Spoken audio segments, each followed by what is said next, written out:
చేసి తాను పొట్ట నింపుకొని జీవితాన్ని గడిపేటువంటి ఒక కేవల బ్రాహ్మణుడు సంకల్పం చేసినాడు. ఏమని? తాను జోడిగేసుకొని ఊరినే పొట్ట నింపుకొని సంసారం గడిపితే నా జీవితం సార్థకత కాదు.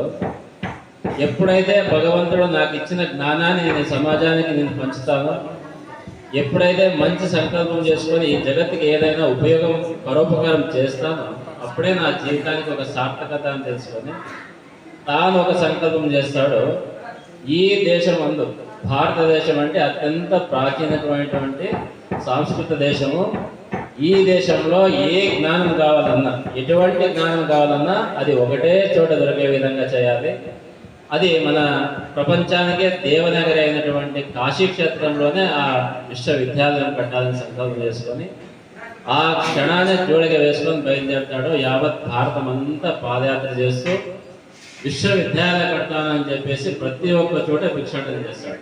రాజులు, మహారాజులు, సామంతరాజులు అందరి వద్దన పోయి వాళ్ళు ఇచ్చినటువంటి దక్షిణాదిని స్వీకరించి ఆ విశ్వవిద్యాలయాన్ని కట్టే ఒక ప్రయత్నం చేస్తూ ఉంటారు.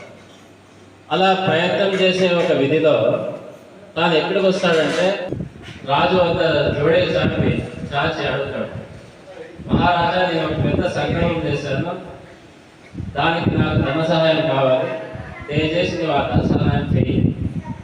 నేను ఒక విశ్వవిద్యాలయాన్ని నిర్మిస్తున్నాను, దాని యొక్క పేరు హిందూ విశ్వవిద్యాలయం అని పెడుతున్నాను, కాబట్టి నువ్వు నాకు దానం చెయ్యి అంటే అక్కడ ఉండేది నవాబు, అవునా, ఇస్లాం ధర్మానికి చెందినటువంటి ఒక వ్యక్తి, మహారాజు.